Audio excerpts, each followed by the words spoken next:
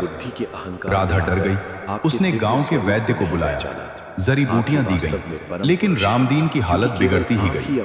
वो बुखार साधारण नहीं था, वो एक ऐसा भयंकर ज्वर था जो रामदीन के शरीर को भीतर ही भीतर खोखला कर रहा था।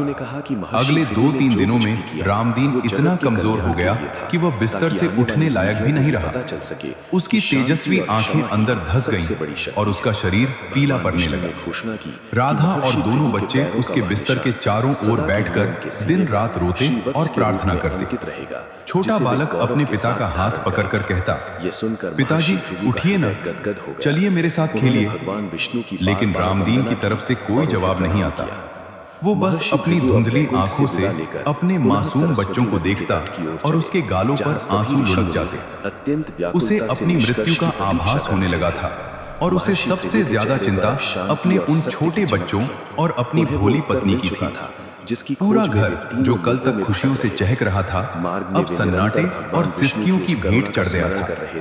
राधा पागलों की तरह कभी हनुमान जी की प्रतिमा के पास दौड़ती तो कभी रामदीन के पैर दबाती। वो कहती, हे बजरंगबली, आपने ही यह सुख दिया था, अब आप ही इसे छीन रहे हैं।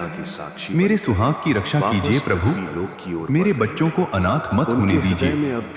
लेकिन नियति को शायद कुछ और ही मंजूर था।